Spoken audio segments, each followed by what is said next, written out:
வணக்கம். Welcome to கதை திரட்டு audio books.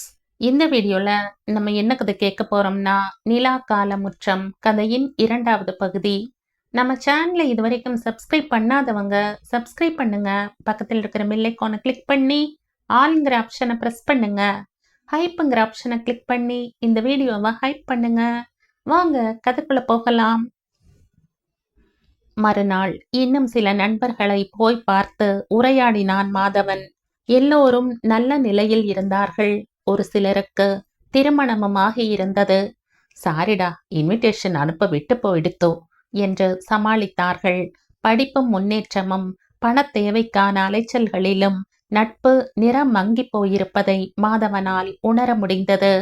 தன் மனதில் மட்டும் எப்படி பழைய நினைவுகள் எல்லாம் பசுமையாய் ஜீவனோடு இருக்கின்றன என்று வியந்தான்.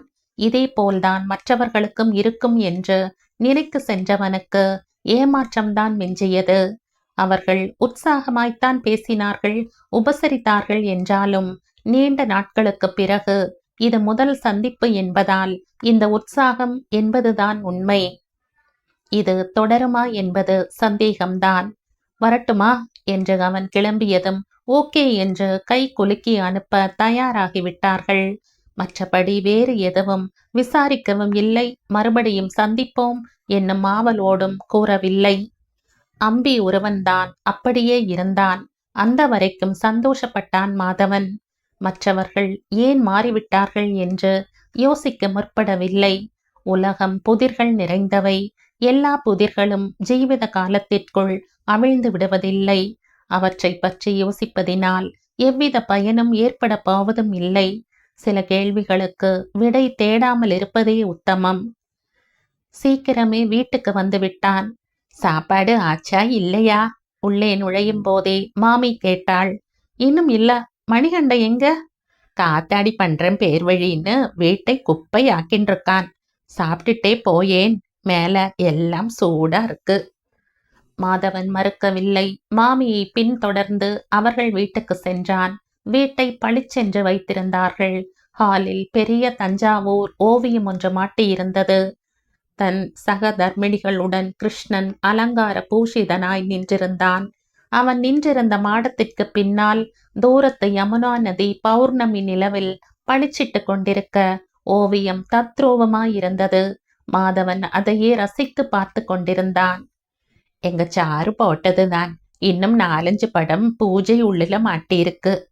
மாமி மாட்டு பெண்ணின் கை வண்ணத்தை பற்றி பெருமையாக கூறினாள். ரொம்ப நன்னா இருக்கே. பேசாம இது மாதிரி 2 படம் போட்டா கூட நல்ல பணம் கிடைக்குமே. எதுக்கு நர்சரி ஸ்கூல்ல போய் 500 ரூபாய்க்கு அவதிப்படணும்? எங்கப்பா, அந்த ஐடியால தான் அவளும் 5-6 படம் போட்டா.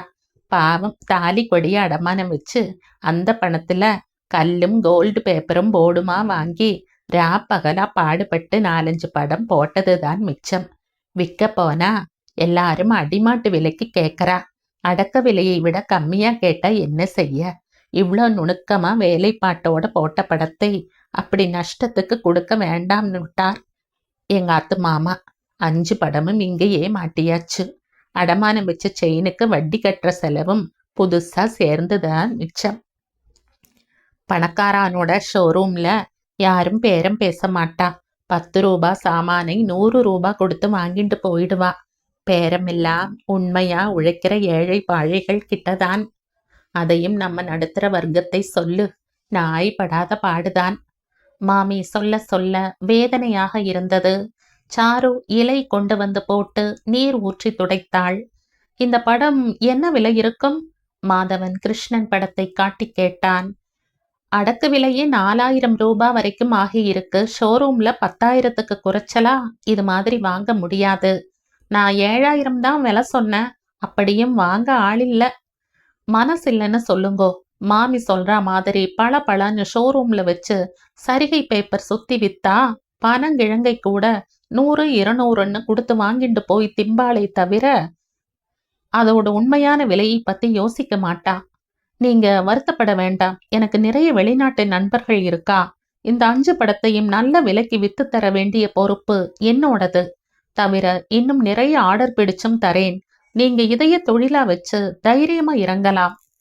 சாரு மலர்ந்த முகத்தோடு மாமியாரை பார்த்தாள். தெய்வம் தாப்பா உன்னை இங்க அனுப்பி வச்சிருக்கு. கற்பகாம்பாள் கைவிடல. மாமி கண்களில் கசிந்த கண்ணீரை துடைத்து கொண்டாள். மாதவன் சாப்பிட உட்கார்ந்தான். சாரு உள்ளிருந்து எடுத்து கொடுத்தனுப்ப மாமி பரிமாறினாள். உங்க பிள்ளை திருந்தி வந்துட்டா என்ன செய்வேள் மாமி? மாமி புருவம் சுருக்கி அவனை பார்த்தாள். நேத்திக்கு நான் தான் சொன்னேன். சாரு சொன்னாள். உங்களுக்கு முன்னாடி மணிகண்டன் சொல்லிட்டான். மாமி பெருமூச்சு விட்டாள். யார் செஞ்சா என்ன, தப்பு தப்புதானே. சொந்த ரத்தம் அந்நியமாயிடுத்து. அந்நிய ரத்தம் தான் இப்ப சொந்தமா நிக்கிறது. அவன் திருந்தி வந்தாலும் சந்தோஷப்பட முடியாது. இன்னொரு பொம்மநாட்டி இவளாட்டம் தானே அங்க நிப்பா. எப்படி சந்தோஷப்பட முடியும்? அதனால வரணும்னு நாங்க வேண்டிக்கல. இவளுக்கு இனி என்ன பண்றதுன்னு தான் யோசிச்சுட்டு இருக்கோம். சின்ன வயசுதானே, இன்னொரு கல்யாணம் பண்ணாலும் தப்பில்லையே. பேப்பர்ல கூட விளம்பரம் கொடுத்தோம். இவதான் முடியவே முடியாது, நான் உங்களோடயே இருந்துடுறேன் போதும்னு பிடிவாதம் பிடிக்கிறா. எங்க துணை எத்தனை நாளைக்கு சொல்லு? முதிய தலைமுறையின் பரந்த மனப்பான்மை கண்டு பிரமித்து போனான் மாதவன். எத்தனை பேருக்கு இந்த பெருந்தன்மை இருக்கும்? ஒரு விதத்துல நீங்க கொடுத்து வச்சிருக்கீங்க சாரு. புருஷன் சரியில்லாட்டாலும் நல்ல அப்பா அம்மா கிடைச்சிருக்காளே. அதனாலதான் மறுபடியும் எந்த ரிஸ்கும் எடுக்க விரும்பல. சாரு சிரித்தபடி சொன்னாள். இன்னும் கொஞ்சம் கூட்டு போடவா? போதும், இப்படி போட்டா சீக்கிரமே தொப்பை விழுந்துடும். இந்த வயசுல இத்தினோண்டு சாப்பிட்டா எப்படி தெம்பா இருக்க முடியும்? எப்பவுமே என் சாப்பாடு இவ்வளோதான். சாப்பாட்டு ருசியெல்லாம் அதிகமா கிடையாது. விதம் விதமா சாப்பிட்ற ஆர்வமும் கிடையாது. பொண்டாட்டியா வரப்போறவளுக்கு கஷ்டம் இருக்காதுன்னு சொல்லு. மாமி கிண்டல் அடிக்க மாதவன் கூச்சத்தோடு சிரித்தான். சாப்பாட்டுக்கு பிறகு மரியாதைக்கு 2 நிமிடம் இருந்துவிட்டு மாடிக்கு வந்தவன் தன் சூட்கேஸ் திறந்து பாதி படித்துவிட்டு வைத்திருந்த ஆங்கில நாவல் ஒன்றை எடுத்து படுத்துக்கொண்டே படிக்க ஆரம்பித்தவன் படித்தபடியே தூங்கிப் போனான்.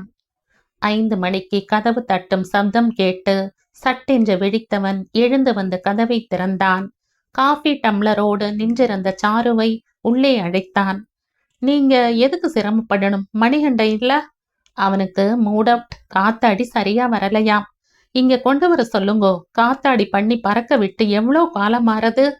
அப்படியே கோலி, பல்லாங்குழி, பரமபதம், கிரிக்கெட் எல்லாத்தையும் கூட பிராக்டிஸ் பண்ணிட்டா நல்லது. விளையாடிட்டா போச்சு. கேட்கணும்னு நினைச்சேன். உங்களுக்கு பிறந்தாத்து மனுஷா எல்லாம் எங்க இருக்கா? எல்லாரும் இருக்காளே. அம்மா, அப்பா, அண்ணா, அக்கா, தங்கை எல்லாரும் இருக்கா. சௌக்கியமாவும் இருக்கா. ஆனா நான் போறதில்ல. என்ன காரணம்? புருஷனோட வாழாம இருக்கனே, அதான் காரணம். புருஷன் பொறுக்கியா இருந்தாலும் கொலைகாரனா இருந்தாலும் அவனோட வாழ்ந்தாத்தான் மதிப்பேன்னு சொல்றவாளை உறவுன்னு எப்படி சொல்லி சந்தோஷப்பட முடியும்? அதான் வேண்டாம்னு நானே ஒதுக்கி வச்சுட்டேன். ஊர்ல எத்தனை ஆம்பளை 2 கல்யாணம் பண்ணிக்கல, அட்ஜஸ்ட் பண்ணிட்டு வாழ வேண்டியது தானேன்னு கேட்கறாளே தவிர டைவர்ஸ் கேட்டது அந்த ஆம்பளை தான்னு சொன்னா ஒத்துக்க மாட்டேங்கிறா. நான் ஏதோ பிரச்சனை பண்ணி இருப்பேனாம். அதான் அவன் வெறுத்து ஒதுங்கிட்டானாம். என் திமிருக்கு நன்னா வேணும்டிம்னு பழிப்பு வேற. மனிதர்களில் தான் எத்தனை வகை.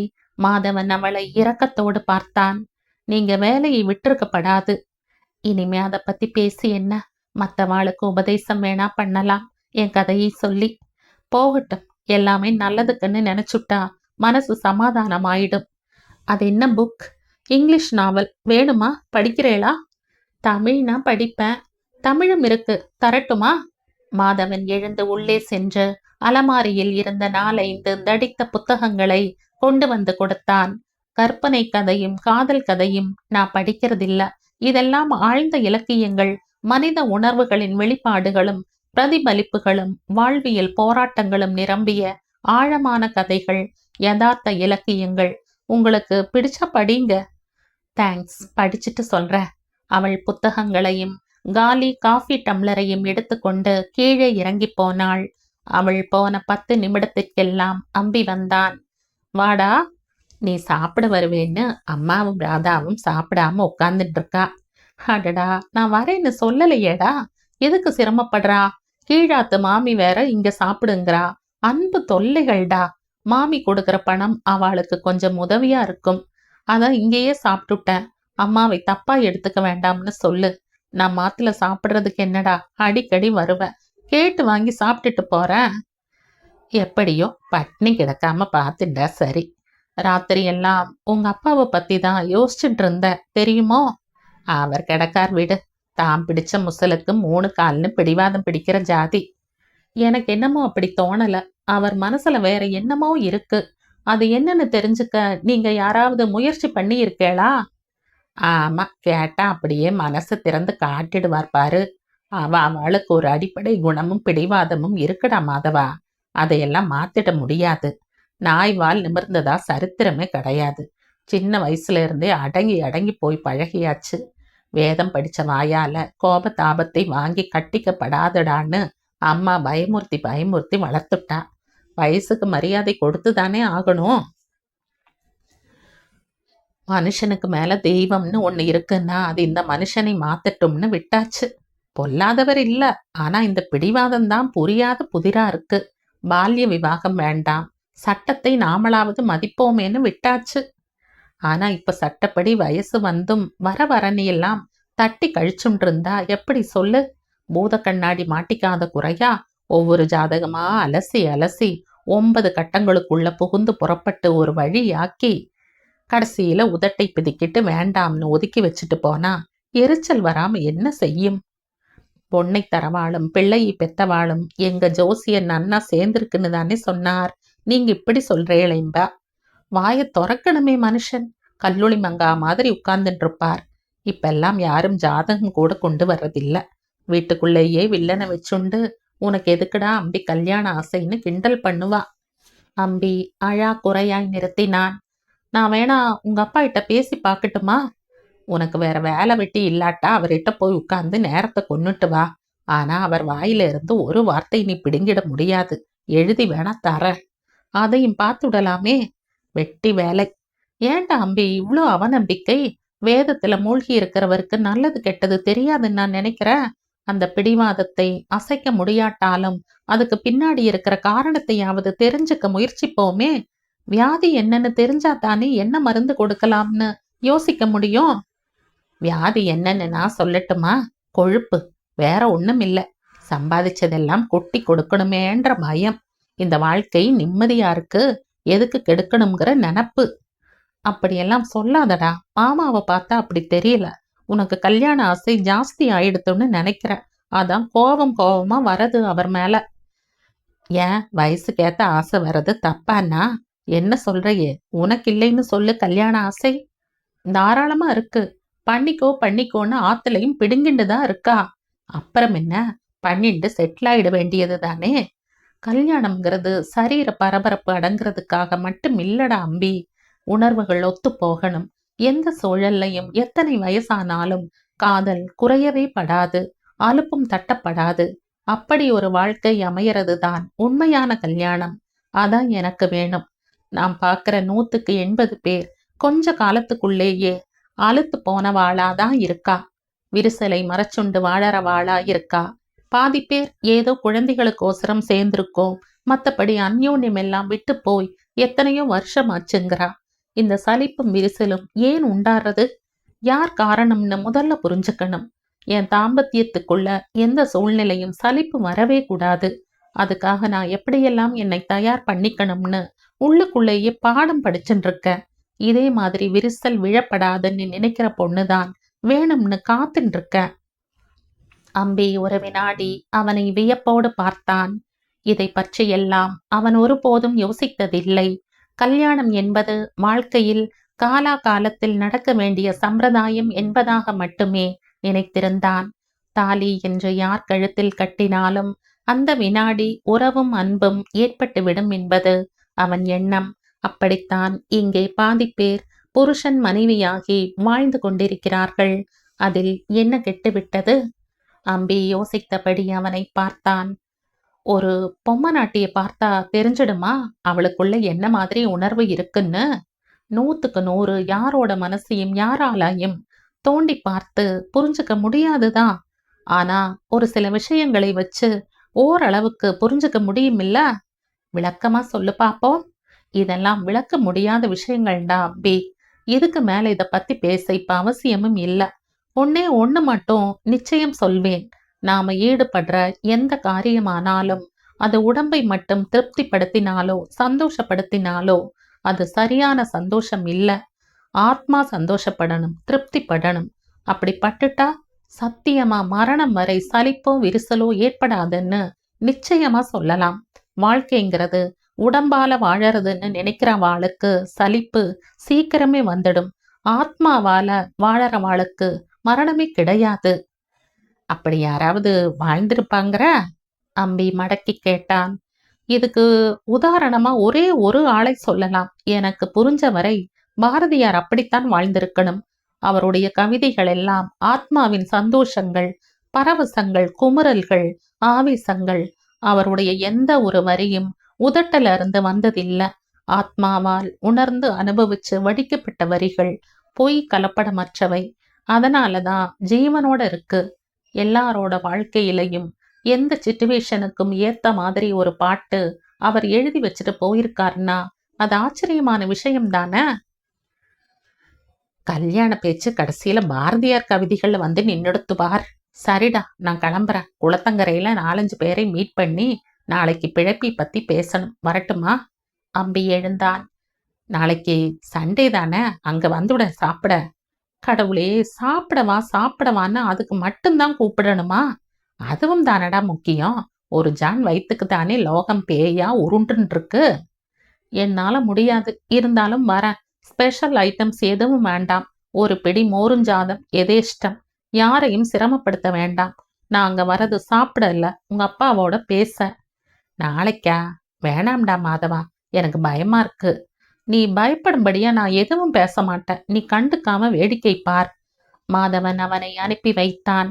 அப்பாடா, அந்த மாமா போயிட்டாரா? எனக்கு காத்தாடி பண்ணித்தரேன்னு சொன்னேளாம். மணிகண்டன் கலர் பேப்பரும் குச்சிகளுமாய் உள்ளே வந்தான். வாடா பயலே, காத்தாடி விட தெரியுமா உனக்கு? மணிகண்டன் காற்றாடி விடுவது போல் அபிநயம் பிடித்து காட்டினான். மாதவன் சுவாரஸ்யமாய் அவனுக்கு காற்றாடி பண்ணி நூலில் கட்டி கொடுத்தான். இப்ப விடாத, இருட்டி போயிடுத்து. நாளைக்கு காலம்பர விடலாம், சரியா? டிவி பார்க்கலாம். கீழே வரையா? தமிழ் சினிமாவா? நீ போய் பாருடா கண்ணா, ஆளை விடு. ஃபைட் படம்னா டிஷ்யூம் உனக்கு பிடிக்காதா? பிடிக்கவே பிடிக்காது. நீ போய் பாரு. பாட்டிக்கிட்ட ராத்திரி சாப்பிட எதுவும் வேணாம்னு சொல்லிடு. நான் வெளியில போறேன், லேட்டா தான் வருவேன்னு சொல்லு. மணிகண்டன் கீழே போனதும் உடை மாற்றிக்கொண்டு கிளம்பினான். சாந்தோமிலிருந்து நிதானமாக அண்ணா சமாதி வரை நடந்து சற்று நேரம் புல்வெளியில் அமர்ந்துவிட்டு மீண்டும் நடக்க ஆரம்பித்தான். காந்தி சிலையை கடந்ததும் மீண்டும் மணற்பரப்பில் தனிமையின் சுகத்தை அனுபவித்தபடி அமர்ந்தான். தூரத்து ஹார்பர் விளக்குகளையும் அலை ஓசையையும் கண் சிமிட்டிய நட்சத்திரங்களையும் மின்மினி பூச்சிகளாய் தெரிந்த விளக்குகளையும் ரசித்து பார்த்தபடி வெகு நேரம் அமர்ந்திருந்தான். பிள்ளை என்ன செய்கிறானோ என்று அம்மா கவலைப்பட்டு கொண்டிருப்பாள். சௌக்கியமாய் இருப்பதை பற்றி அவளுக்கு 4 வரி எழுத வேண்டும். போன் பண்ணி பேசலாம். ஆனால் அப்பா அதை அனாவசிய செலவு என்பார். இந்தியாவோட பண பற்றாக்குறைக்கு காரணம் தனி மனிதனோட இந்த ஊதாரி செலவுகள்தான் என்பது அவருடைய அசைக்க முடியாத தீர்மானம். அதை நிரூபிப்பதற்கான அத்தனை பாயிண்ட்களையும் ஆதாரபூர்வமாக புட்டு வைப்பார். 8 நாள முடிஞ்சு போற விஷயத்துக்கு ஜபர்தஸ்தா 8 ரூபாய் செலவு பண்ணா பொருளாதாரம் எங்கே இருந்து உயரும்? நடந்து போக வேண்டிய இடத்துக்கு சைக்கிள்ல போறது, சைக்கிள்ல போனா போருங்கிற இடத்துக்கு பெட்ரோலை செலவழிச்சுண்டு ஸ்கூட்டர்ல போறது, பக்கத்துல இருக்கிற கோவிலுக்கு பந்தாவா கார்ல போறது. பாதி பேர் இப்படித்தான் இருக்கா. நடக்க வேண்டிய இடத்துக்கு நடந்தா உடம்புக்கு நல்லது, டாக்டர் செலவு மிச்சம். தேவையில்லாம பெட்ரோல் வண்டிகள்ல போனா பெட்ரோலுக்கு பெட்ரோலும் செலவு, பர்சும் இளைக்கும், காற்றும் மாசுபடும். பக்கத்து தெருவுக்கெல்லாம் காரும் ஸ்கூட்டரும் எடுக்காம இருந்தாலே சிட்டியில பாதி டிராபிக் குறைஞ்சு ஏர் பொல்யூஷனும் குறையறதா இல்லையா பாரு. ஓசோன்ல ஓட்டர் விழறதுன்னு புலம்பினா ஆச்சா? ஏன் விழறதுன்னு ஒவ்வொரு தனி மனுஷனும் யோசிக்க வேண்டாமா? தானும் அதுக்கு ஒரு காரணம்னு நினைச்சு தன்னை கண்ட்ரோல் பண்ணிக்க வேண்டாமா? ஆவேசமாய் பேசுவார் அவர். சிந்திக்க வேண்டிய விஷயம்தான் தனி மனித சௌகரியம் என்பதுதான். இன்றைக்கு ஆளுக்கு ஒரு காரும் வைத்துக் கொள்வதும் குறைந்தபட்ச தூரத்திற்கெல்லாம் அதை உபயோகப்படுத்துவதும் என்றாகிவிட்டது. அப்பா தன் வாழ்க்கையிலும் இதை கடைபிடித்துக் கொண்டிருக்கிறார். நிமிட நடை தூரத்தில் இருக்கும் ஆபீஸுக்கு நடந்துதான் போகிறார் வருகிறார். இத்தனைக்கும் ஆபீஸில் அவருக்கு கார் கொடுத்திருக்கிறார்கள். அனாவசியமாய் அதை உபயோகப்படுத்த மாட்டார். மாதவனையும் அப்படித்தான் வளர்த்தார். ஸ்கூட்டர் வைத்துக்கொள், ஆனால் தேவையின்றி அதில் செல்லாதே. எடுப்பதற்கு முன் இதில்லாமல் நம்மால் போய் வர முடியுமா முடியாதா என்று யோசித்துவிட்டு எடு என்பார். அவரது பழக்கம் அவனுக்கும் தொற்றிக் கொண்டு விட்டது. முடிந்தவரை நடந்தான். முடிந்தவரை அரசாங்க வாகனங்களில் ஏறுவான். மிக மிக அவசியம் எனும்போதுதான் ஸ்கூட்டரில் போவது என்பதை பழக்கப்படுத்தி கொண்டு விட்டான். தன் ஒருவனால் காற்று அசுத்தமாவது ஏதோ கொஞ்சம் குறைகிறது என்கிற சந்தோஷம் இதனால் ஏற்பட்டிருப்பது நிஜம்தான். பீச்சில் கும்பல் வெகுவாக குறைந்திருக்க எழுந்து கிளம்பினான். அவன் போன போது ராதா மட்டும்தான் வீட்டில் இருந்தாள். அப்பாக்கும் அம்பிக்கும் திடீர் வேலை. மிருத்தியஞ்ச ஹோமம் ஒண்ணு பண்ணணும்னு நீங்க வந்தா இருக்க சொன்னா சீக்கிரம் வந்துடுவேன் நான். அம்மா, மிஸ்ஸஸ் கபாலியோட சண்டை போட போயாச்சு. மாதவன் சிரித்தான். உனக்கொன்னும் அவகிட்ட வழக்கு எதுவும் இல்லையா? யார்கிட்ட? மிஸ்ஸஸ் கபாலி கிட்டதான். சரணாகதி ஆயிட்டவாளுக்கு வழக்கும் கிடையாது, சந்தேகமும் கிடையாது. தினப்படி போய் பார்க்கணும்னு அவசியமும் இல்ல. புரியலையே. போய் நன்னாவே புரிஞ்சிருக்கும். இருந்தாலும் என் வாயால விளக்கம் கேட்க ஆசை. அப்படித்தான் வச்சுக்கோயேன். பக்திங்கிறது கொடுக்கறது கேட்கறது அல்ல. நிபந்தனை ஏதும் இல்லாம சரணாகதி அடையிறது தான் பக்தி. யாருக்கு எப்போ எதை கொடுக்கணும்னு அவளுக்கு தெரியும். அதை பத்தி நாம ஏன் யோசிக்கணும் புலம்பணும்? வெரி குட், தெளிவா இருக்க ராதா. கேட்கவே சந்தோஷமா இருக்கு. அப்போ அப்பா மேல அம்பிய மாதிரி உனக்கொன்னும் வருத்தம் இல்லைன்னு சொல்லு. தாராளமா வருத்தம் உண்டு. என்ன வருத்தம்? கல்யாணத்துக்கு நானோ அம்பியோ அலையல. ஆனா 4-5 ஜோசியர்கள் பார்த்து நன்னா பொருந்தி இருக்கிற ஜாதகங்கள் இவர் பார்வையில மட்டும் எப்படி பொருத்தம் இல்லாம போறதுங்கிற கேள்விக்கு இன்னி வரை பதில் இல்ல. அவள்லாம் அரை வேக்காட்டு ஜோசியக்காராளா, இல்ல இவர்தான் ஜோசியத்தை கரைச்சு குடிச்சவரா? ஒன்னும் புரியல. உங்க 2 பேருக்கும் கல்யாணம் பண்றதுல எனக்கு இஷ்டம் இல்லைன்னு பளிச்சுன்னு அவர் சொல்லிடலாம். தட்டி கழிச்சு வந்தவாளை திருப்பி அனுப்பி அவமானப்படுத்தி இதெல்லாம் தேவையா?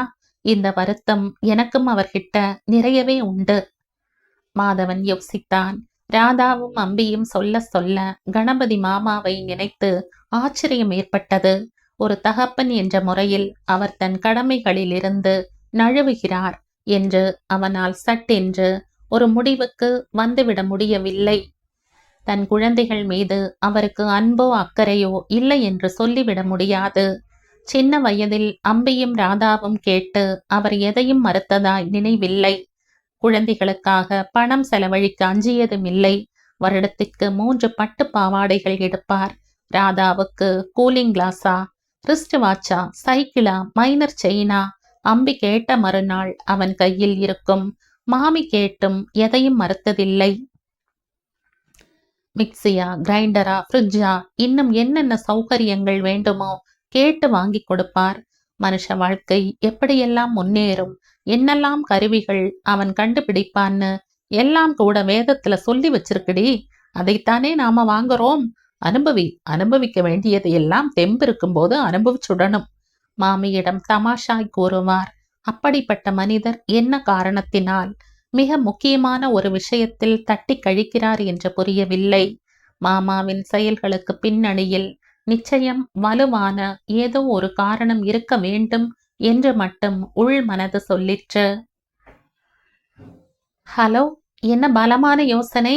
ராதா அவன் முகத்துக்கு எதிரில் சொடக்கு போட்டு அவன் சிந்தனையை கலைத்தாள். ஒண்ணுமில்ல, உனக்கு எந்த மாதிரி மாப்பிள வேணும் சொல்லு. ஓஹோ, புதுசா இந்த வேலையும் ஆரம்பிச்சாச்சா? சைடு பிசினஸ் ஆக்கும். பிசினஸ் இல்ல, சர்வீஸ். உள்ளூர் மாப்பிள வேணுமா, வெளியூரா? பேங்க் உத்தியோகமா, இல்ல டாக்டரா, இன்ஜினியரா? யாரா இருந்தாலும் அவன் மனசால ஆம்பளையா இருக்கணும்.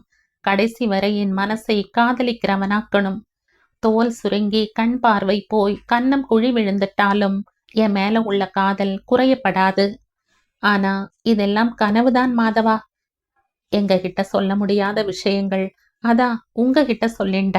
மத்தபடி கல்யாணம்ங்கிறது ஒரு சம்பவம் இந்த வீட்ல இந்த ஜென்மத்துல நடக்காது. மாதவன் அவளை விழி விரிய பார்த்தான். அவள் பேச்சின் ஆரம்பத்தில் ஏற்பட்ட வியப்பு அவள் பேசி முடித்த போது வேதனையாய் மாறியது. ஒரு சில வினாடிகள் அவளையே உற்று பார்த்தான் அவன். அந்த திடீர் தீட்சண்யத்தின் அர்த்தம் புரியாமல் உடம்பு நெளிய ராதா சட்டென்று உள்ளே போகத் திரும்பினாள். ஒரு நிமிஷம் ராதா.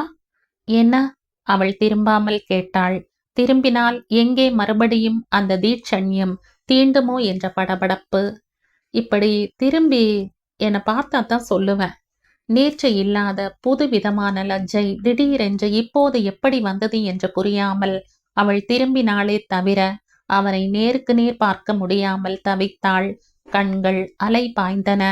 அவன் தன் ஆட்காட்டி விரலால் தன்னை தானே மேலும் கீழும் சுட்டி காட்டியபடி கேட்டான். மாப்ள இப்படி இருந்தா போதுமா? அவள் சட்டென்று நிமிர்ந்து அவனை திகைப்போடு பார்த்தாள். இப்படி இருந்தான்னா? இப்படி இருந்தா போதுமா, இல்ல இதுவே இருந்தா பரவாயில்லையான்னு கேட்டேன். தொண்டைக்குள் ஏதோ உருண்டு திரண்டு அடைத்து கொண்டாற்போல் விழி பிதுங்க தேகத்தில் மௌனமாய் ஒரு நடுக்கம் பரவியது. இதயம் எக்ஸ்பிரஸ் வேகத்தில் துடித்தது. எந்தவித பதிலும் சொல்லாது வேகமாய் ஓடினாள். நில்லு ராதா, இந்த ஓட்டம் வெக்கத்தினாலையா வெறுப்புனாலையான்னு சொல்லிட்டு போயேன். அவன் அடுக்களை வாசலில் வந்து நின்று எட்டி பார்க்க ராதா கண் கலங்க அவனை பார்த்தாள். பிடிக்கலையா ராதா? வேணாம் மாதவா, பார்வை இல்லாதவனுக்கு கும்மிருட்டுல பார்வை வந்துட்டு போனா மாதிரி இருக்கு. என் மேல யாரும் இரக்கம் காட்ட வேண்டாம். காட்டினாலும் பிரயோஜனம் இல்ல. தண்ணியில முழுகிட்டு இருக்கவனுக்கு லாட்ரியில பம்பர் விழுந்திருக்குன்னு கரையில நின்னுண்டு கத்தினானாம் ஒருத்தன். அதை கேட்டுண்டே செத்தானா அவன். அது மாதிரிதான் இதுவும். சந்தோஷத்தை காதால கேட்கலாம், அனுபவிக்கிற அதிர்ஷ்டம் நிச்சயமா கிடையாது. உங்க அன்புக்கு நன்றி. உன்னை மக்குன்னு சொல்றதா பைத்தியம்னு சொல்றதா? உன் மேல இறக்கப்பட்டா இப்படி சொன்னேன்னு நினைக்கிற? கொஞ்சம் முன்னாடி எப்படிப்பட்ட மாப்பிள்ள வேணும்னு நான் கேட்டதுக்கு நீ ஒரு பதில் சொன்ன பாரு. அந்த பதில்ல எடுத்த முடிவு இது. எனக்குள்ள இருக்கிற ஆகாயம்தான் உனக்குள்ளையும் இருக்குங்கிறது தெரிஞ்சப்புறம் எப்படி சும்மா போக முடியும்? குடங்கள் உடையணும், ஆகாசம் ஆகாசத்தோட சேரணும். அதான் சரி. இது உனக்கு புரியாட்டா நான் என்ன பண்றது? புத்திசாலின்னு நினைச்சா மக்கு மாதிரி முரண்டு பிடிப்பேன்னா எப்படி? புரியறது மாதவா, ஆனா இது நடக்காது. அப்பா உங்களையும் கழிச்சு கட்டுவார். அதை நான் பாத்துக்கிறேன். ஒரே ஒரு கேள்விக்கு மட்டும் பதில் சொல்லு. நான் வான்னா இங்க இருந்து புறப்பட்டு வர நீ தயாரா? நான் வான்னா இங்க இருந்து புறப்பட்டு வர நீ தயாரா? கடவுளே, அதெல்லாம் முடியாது. அதுவும் அப்பாவை மீறி. அப்ப வேண்டாம் விடு. உனக்கு தோல் சுருங்கி பார்வை மங்கி கன்னத்துல டொக்கு விழும்பாரு, அப்ப வந்து கூட்டிட்டு போற. சிரிப்பு பொத்து கொண்டு வந்ததில் புரைக்கேறி கண்ணும் மூக்கும் சிவந்தது. மாதவன் வாசற்பக்கம் வந்தான். தூரத்தில் கணபதி மாமாவும் அம்பியும் வருவது தெரிந்தது. மாதவனை பார்த்ததும் அவர்கள் முகத்திலும் புன்னகை படர்ந்தது. வாடா, வந்து நாழியாச்சா? அப்படி ஒன்னும் போர் அடிச்சுடற. என்ன விசேஷம் இன்னைக்கு? பிரித்தியஞ்ச ஹோமம். நாளைக்கும் நாளன்னைக்கும் ஒரு சஷ்டியப்த பூர்த்தி. தினம் கல்யாணம் தாம்னு சொல்லுங்கோ மாமா. ஏதோ 4 பேர் தயவுல எங்க வண்டியும் ஓடின்னு இருக்கு. கணபதி மாமா கையில் இருந்த துணி பையை ஆணியில் மாட்டிவிட்டு அன்றைய வருமானத்தை பீரோ திறந்து பத்திரப்படுத்தினார். எல்லாம் சரிதான் மாமா. ஊர்ல இருக்கிற எல்லாருக்கும் கல்யாணம், கார்த்தி, சீமந்தம், ஆயுஷ் ஹோமமா உபநயம்னு பண்ணி வச்சுட்டு இருந்தா போதுமா? உங்காத்துல எப்ப பண்ணி எல்லாருக்கும் சாப்பாடு போடுறதா உத்தேசம்? கணபதி மாமா அவனை நோக்கி திரும்பி கூர்ந்து பார்த்தார். தன் முக மாற்றத்தை அவர் சடுதியில் மறைத்து கொண்டாலும் மாதவனின் கண்களுக்கு அது தப்பவில்லை. உனக்கும் தான் வயசாறது. நீ எப்ப சாப்பாடு போட போற அதை சொல்லு முதல்ல. அதுக்கு என்ன மாமா, போட்டுட்டா போச்சு. அதுக்கான வேலை வந்தாச்சுன்னு வச்சுக்கோங்களேன். பேஷ், அப்ப எனக்கு ஒரு வேலை வரப்போறதுன்னு சொல்லு. நிச்சயமா. நீங்க இல்லாமலா? ராதாவை மடியில வச்சுண்டு நீங்க தான தாரை வார்த்து கொடுக்கணும். அவன் சொல்ல அவர் அதிர்ந்தாற் போல அவனை உற்று பார்த்தார். அம்பி முகம் வெளுக்க அவனை பார்த்தான். என்ன சொல்ற நீ? அப்பாட நேத்துக்கு பேசுனேன் மாமா. உங்களை பத்தி விசாரிச்சார். ராதாவை பத்தி கேட்டார். உனக்கு அவளை பிடிச்சிருந்தா மாமாட்ட சொல்லி அவ ஜாதகத்தை வாங்கி அனுப்பு, முடிச்சுடலாம்னு சொன்னார். இது ஏன் ஜாதகம்? எப்பவும் ஒரு காப்பி என் கைவசம் இருக்கும். சுத்த ஜாதகம், யோக ஜாதகம், கிருஷ்ண பகவானை மாதிரி எந்த பொண்ணு ஜாதகத்தோடேயும் சேர்ந்துடும்னு வச்சுக்கோங்களேன். மாமா அமைதியாய் அவனை பார்த்தார். யோக ஜாதகம் சரி, அதென்ன கிருஷ்ண பகவானை மாதிரின்னு எக்ஸ்பர்ட் கமெண்ட் ஆக்கும். எப்படி வேணா எடுத்துக்கலாம். மாதவன் ஜாதகத்தை நீட்டினான். பதிலுக்கு ராதாவோடதை கொடுத்தா இன்னைக்கு ஸ்பீட் போஸ்ட்லயே அப்பாக்கு அனுப்பிடுவேன். அவசரப்படாதடா மாது, நோக்கு அவசரம்னா நீ கல்யாணம் பண்ணிக்கோ, நானே பேஷா வந்து நடத்தி தரேன். அவளுக்கு இப்ப என்ன அவசரம்? இன்னும் 4-5 வருஷம் கழிச்சுத்தான் அவ ஜாதகத்தை நான் எடுக்கிறதா இருக்கேன். அப்பா சொன்னதை கேட்டதும் அம்பியின் முகம் கடுகடுப்பாயிற்று. 4-5 வருஷத்துக்கு முந்தி பொன் கேட்டு வந்தவாகிட்டையும் நீங்க இதே பதிலைத்தான் சொன்னதா ஞாபகம். தைரியத்தை வரவழைத்து கொண்டு சொல்லிவிட்டான் அவன். அவர் முகம் ஒருவித அதிர்ச்சியில் உறைந்தது. இதுவரை அம்பி இப்படி எதிரில் நின்று குத்தி காட்டியதில்லை. இது தைரியமா அல்லது ஏமாற்றத்தின் வெளிப்பாடா? ஜாதகத்தை கொடுத்துட்டு போ மாதவா. உன் ஃப்ரெண்டுக்கு கோபம் வந்துடுத்து. நானே பொருத்தம் பார்த்துடுறேன். பொருந்தி இருந்தா ராதா ஜாதகத்தை கொடுக்கறதுல எனக்கு ஒன்றும் ஆட்சேபனை இல்லை. உங்க மேல எனக்கு நம்பிக்கை இல்லை மாமா. நீங்க சரியா பாக்குறது இல்லையோன்னு ஒரு சந்தேகம். இன்னும் 2 பேர்கிட்ட கேட்டுட்டா நல்லது தானே. நீங்க ராதாவோட ஜாதகத்தை கொடுங்கோ. நானும் அம்பியும் எனக்கு தெரிஞ்ச ஒரு ஜோசியர்கிட்ட போய் பார்த்துண்டு வந்துடுறோம். மாதவன் நைச்சியமாய் கூற அவர் முகம் கருத்தது. எதனால் இந்த பையன் தன்னை இப்படி ஆழம் பார்க்கிறான்? ஒருவேளை அம்பி ஏதாவது சொல்லியிருப்பானோ? அப்படித்தான் இருக்க வேண்டும். அவர் அம்பியை திரும்பி பார்த்து முறைத்தார். எல்லாம் உன் வேலைதானா? அப்பன் கல்யாணம் பண்ணி வைக்க மாட்டாங்கிறான்னு சிநேகிதன் கிட்ட புலம்புரையாக்கும். இந்த கிருஷ்ண பகவானும் ஜாதகத்தை தூக்கிண்டு ரட்சிக்க வந்துட்டானாக்கும். தோ பாரா மாதவா, என் பொண்ணுக்கும் பையனுக்கும் எப்ப கல்யாணம் பண்ணணும்னு எனக்கு தெரியும். அதுக்கான வேலை வரும்போது தன்னால நடக்கும். நீ உன் தகுதிக்கும் படிப்புக்கும் ஏத்த பொண்ணா பார்த்து பண்ணிண்டு சௌக்கியமா இருக்கிற வழியை பாரு. அவர் இதற்கு மேல் எதுவும் பேசவில்லை என்பது போல் எழுந்து திண்ணைக்கு சென்றார். அம்பியும் மாதவனும் ஒருவரை ஒருவர் பார்த்து கொண்டார்கள். அடுக்களையில் இருந்து மெல்லிய விசும்பல் சத்தம் கேட்டது. திங்கள்கிழமை ராகு காலம் கழிந்து புறப்பட்டு சென்று பணியில் சேர்ந்தான். அலுவலகம் நேர்த்தியாய் உள் அலங்காரம் செய்யப்பட்டிருந்தது. உடன் வேலை செய்தவர்கள் உயர்தர ஆங்கிலமும் கண்ணியமான பழக்க வழக்கங்களோடும் சுறுசுறுப்பாக இருந்தார்கள். நிறைய சிந்தித்தார்கள். புது புது ஐடியாக்கள் அவர்களுக்குள் கொட்டி கிடந்தன. மாதவனை அவர்களுக்கும் பிடித்துவிட்டது. சிநேகிதத்தோடு அவன் பழகி வேலை வாங்கிய விதத்தில் அவர்கள் பூரித்து போனார்கள். மொத்தத்தில் வேலை என்பது ஒரு வினாடி கூட சலிப்பை ஏற்படுத்தவில்லை. மனம் உற்சாகமாயிருக்க அந்த உற்சாகம் உடலையும் தொற்றிக்கொண்டது. தேனியின் சுறுசுறுப்பும் உழைப்பும் உள்ளுக்குள் குடி புகுந்தது. 1 வாரம் ஓடியதே தெரியவில்லை. ஞாயிற்றுக்கிழமை கூட விடுமுறை என்பதை மறந்து ஆபீஸுக்கு கிளம்பியவன் மணிகண்டன் தான் கிழமை சொல்லி நிறுத்தினான். வேலை தாராளமாக இருக்கிறது, ஆனால் எதற்காக மற்றவர்களது ஒரு நாள் ஓய்வை கெடுக்க வேண்டும் என்ற எண்ணத்தோடு ஆபீஸ் போகும் எண்ணத்தை கைவிட்டான். அம்பியின் வீட்டுக்கு போய் 1 வாரமாகிறது. வேலை காரணமாக அவன் வராததை கணபதி மாமா வேறு விதமாய் எடுத்து கொண்டிருப்பார். ஒரு விஷயத்துக்கு ஆதரவு கிடைப்பதை காட்டிலும் எதிர்ப்பு வரும்போதுதான் அதை செய்து முடிக்கும் திடமும் உந்துதலும் அதிகமாய் ஏற்படும் என்பது அந்த வேத விற்பனருக்கு தெரியவில்லையா அல்லது அதை பற்றி கவலைப்படவில்லையா தெரியவில்லை. அவன் பெண் கேட்டதில் அவருக்கு எதிர்பாராத அதிர்ச்சி ஏற்பட்டது என்றால் அம்பிக்கு எதிர்பாராத இன்ப அதிர்ச்சியை அது ஏற்படுத்தி இருந்தது. மாதவனை வெகு வருஷத்திற்கு பின் முதலில் தன் வீட்டில் வைத்து பார்த்தபோது வீட்டு மாப்பிள்ளை வந்திருப்பது போல்தான் தோன்றியது அவனுக்கு என்று நெகிழ்ந்து போய் மாதவனின் கையை பிடித்து கொண்டு பின்னர் கூறினான். ராதாவுக்கு உன்ன மாதிரி ஒரு ஆம்படையான் கிடைச்சா நன்னா இருக்குமேன்னு உள்ளுக்குள்ள ஒரு நப்பாசை ஏற்பட்டதுடா மாதவா. ஆனா வெளியில சொல்லி ஒருவேளை உனக்கு அது பிடிக்காம போய் அதனால நட்பு கெட்டுடப்படாதேன்னு என் அப்பாசியை உள்ளுக்குள்ள பிடிச்சு அமுக்கி வச்சுட்டேன். அப்புறம் அன்னைக்கு தாம்பத்தியத்தை பத்தி நீ பேசினப்போ இன்னும் நப்பாசி அதிகமாச்சு. இப்படி ஒரு நல்ல மனசு ராதாக்கு கிடைச்சா என் தங்கை கடைசி வரை சலிப்பில்லாம காதலிக்கப்படுவாளேன்னு நினைச்சேன். அப்பவும் வெளியில சொல்ல முடியாம மறுபடியும் அந்த நப்பாசியை பிடிச்சு கட்டி வச்சேன். ஆனா நியாயமான ஆசைகளுக்கு பகவானே தூது போவாங்கிறது நிஜம்தான்னு இப்ப புரிகிறதுடா மாதவா. என் வயிறு உன் வார்த்தைகள்லையும் துணிச்சலான அணுகுமுறையிலையும் குளிர்ந்து போயிருக்கு. பகவான் அப்பா மனசுக்குள்ளேயும் தூது போகணும்.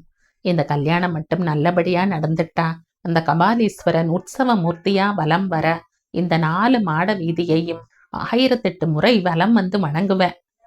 மிகவும் உணர்ச்சி வசப்பட்ட நிலையில் சித்திர குளத்திற்கு அருகில் நின்று மாதவனின் கையை பிடித்து கொண்டு கண்கள் பளபளக்க அன்று அம்பி சொன்னது இன்னமும் செவியில் நிறைந்திருக்கிறது. கண்டிப்பாடா மாமா, எனக்கு 2ல 1 பதில் சொல்லியே ஆகணும். ஒண்ணு அவர் மனசுல இருக்கிற உண்மை, இல்லாட்டா ஓகேங்கிற பதில். அப்படி எதுவுமே சொல்லாட்டா நான் இன்னொரு முடிவெடுக்க வேண்டி வரும். அது உங்களுக்கெல்லாம் கஷ்டமா கூட இருக்கலாம். மாதவன் நிறுத்த அம்பி என்ன அது என்பது போல் பார்த்தான். நான் உன் தங்கையை கையை பிடிச்சு இழுத்துண்டு வந்து உங்க அப்பா இல்லாமையே கல்யாணம் பண்ணிக்க வேண்டியதுதான். அம்பி திகைத்தான். இதுக்கு உங்க ஆத்துல சம்மதிக்கணுமேடா. எங்க அப்பாவுக்கு எப்பவுமே தேவையில்லாத ஆடம்பரம் பிடிக்காது. அந்த காலத்திலேயே ரொம்ப வேண்டப்பட்ட ஒரு 25 பேரை மட்டும் வச்சுண்டு எங்க அம்மாவை கோவில்ல வச்சுதான் கல்யாணம் பண்ணிட்டார். வந்தவாளுக்கு ஒரு வேளை வயிறு நிறைய டிஃபன், மற்றவாளுக்கெல்லாம் எனக்கு கல்யாணம் ஆயிடுத்து, என்னை ஆசிர்வாதம் பண்ணுங்கோன்னு ஒரு இன்ஃபர்மேஷன் கார்டு. நிறைய பேர் குறை சொன்னாளாம். சொல்லிட்டு போகட்டும், நான் லட்சக்கணக்கில் செலவழிச்சு 60 வகை ஐட்டத்தோட விருந்து பண்ணி போட்டிருந்தாலும் குறைதான் சொல்லிட்டு போக போறா அப்படின்னாராம். அக்கா கல்யாணத்துக்கு கூட எங்க கையில 30 பேர் தான் வந்திருந்தா. எங்க வகையில 30 பேர் தான் வந்திருந்தா. என் பொண்ணு பேர்ல மொத்தமா ஒரு தொகை போட்டு கொடுத்துடுறேன். என்னைக்காவது அவளுக்கு ஆடம்பர கல்யாணம் வேணும்னா நீங்க செலவழிச்சு பண்ணிக்கிறதுல எனக்கு ஒண்ணும் ஆட்சேபனை இல்லைன்னு ஒரு போடு போட்டார். அந்த கம்பீரத்துக்கு முன்னால பொட்டி பாம்பா சுருண்டு போயிட்டா அவா. பயம் இல்ல, மரியாதை. அப்பாவோட பாலிசியை புரிஞ்சுண்டா, பாராட்டினா, ஒத்துழைப்பும் தந்தா. ரொம்ப ரொம்ப முக்கியமான பேர், மிஞ்சி போனா ஒரு 60 பேர் தான் கல்யாணத்துக்கு வந்தா. வீட்லயே வச்சு சாஸ்திரோர்த்தமா முகூர்த்தம். மாடியில ஷாமியானா போட்டு ஒரே வேளை எளிமையான சாப்பாடு. யாரும் குறை சொல்லல, பாராட்டினா. காலம் மாறிடுத்துன்னு அப்பா சந்தோஷப்பட்டார். அப்படிப்பட்டவர் என்னை பாராட்டி ஊக்கம் கொடுப்பாரே தவிர தடுக்க மாட்டார். மாதவன் முடிக்க அம்பி வியப்பில் ஆழ்ந்தான். இப்படியும் மனிதர்கள் இருப்பார்களா என்று அதிசயித்தான். அப்படி ஒரு இக்கட்டான நிலை ஏற்பட்டா நானே என் தங்கையை உங்கிட்ட கூட்டிட்டு வந்து ஒப்படைக்க தயாரா இருக்கேன்டா மாதவா என்றான் புது சக்தி பெற்றுவிட்டாற் போல.